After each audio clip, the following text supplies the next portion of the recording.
our channel. If you're new here, please subscribe. I'd really love that. If you're returning, how you doing? Grab your coffee, right?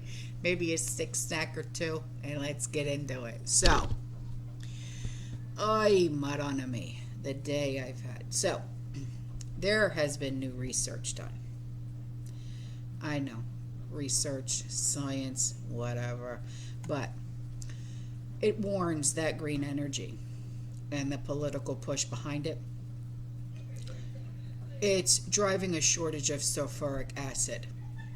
And that sulfuric acid is a fertilizer component, which also found in lithium ion, all right, batteries.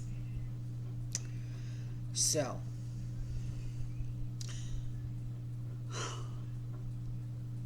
this study reveals that upwards of 80% of the global supply of sulfur comes from the desulfurization of fossil fuels. Yeah. Which the Climate Brigade has pronounced as evil because they are supposedly heavy polluters. So this push to decarbonize, okay, the planet in order to cool it, prevent it, the global warming and the climate change is making sulfur much harder to come by. So by 2040, the greenification, that's a new word I guess, of the planet will create a shortfall, okay, in the annual supply of sulfur ranging between 100 to 320 million tons. That's a lot. It's a whole hell of a lot.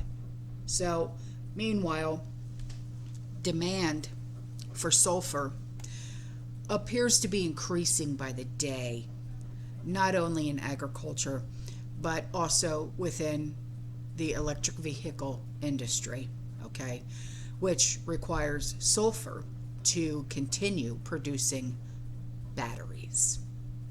Yeah.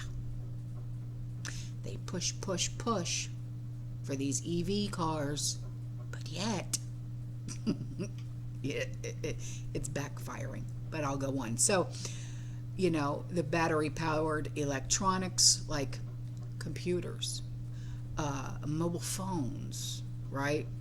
So, with increased farming, all right, and the world moving away from fossil fuels, geographers estimate that the global demand for sulfuric acid will rise to 246 to 400 million tons by 2040. That's absurd. But, however, depending on how quickly decarbonization actually happens, there may only be 100 to 320 million tons available for use.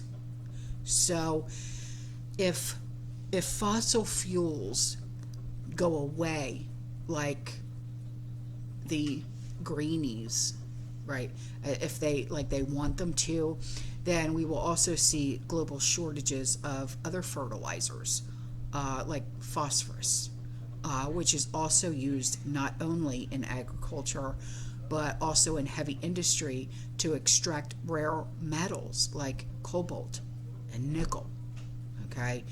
And those metals are used in lithium-ion batteries that power up numerous electronic devices from cell phones to laptops. And this could lead to a transition period with green tech outbids for the fertilizer industry for the limited, more expensive sulfur supply. And this study that was done, it poses three scenarios, okay? Depicting, I guess you could say, possible sulfuric acid demand between 2021 and 2040. Now, in all of these scenarios, demand exceeds supply, which means there are going to be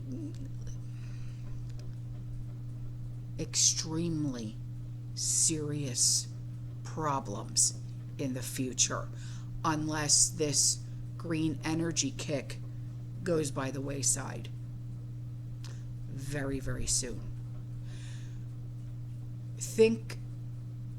You think that like the food crisis is bad now? No.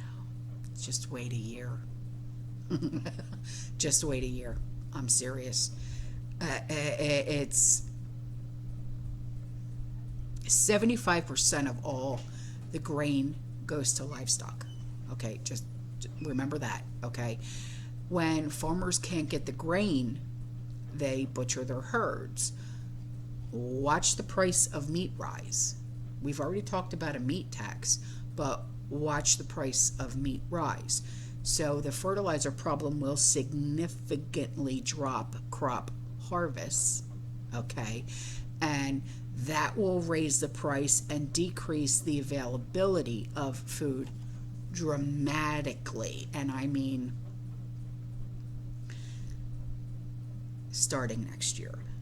And this is going to affect everybody. And, you know, this is why they are push with this, because I've already talked about this. You know how they're the plant-based this and the plant-based that and the bugs and the this and the that. There is so much money, like $3 trillion worth. That's how much money they stand to make by push this new agenda of theirs with the plant-based this and the bugs that, okay? This is what they want, man. This is what they want, okay? So, like I said, this is going to affect everybody, both rich and poor, okay? But you cannot buy what is not there. Can't do it, all right? Just like the saying, you can't get blood from a stone. Okay, well, you can't buy what's not there, okay? Though the rich will be, they'll fare better than we will, right? As food prices rise dramatically next year. So, you know, the problems cropping up in our world seem to be like never ending. You know, it's like when one thing gets squashed or when one thing gets put to bed, it's like whammo, you know what I mean? So, I mean, what's next? What's next? A shortage of medical supplies. Oh, we're already saying that too.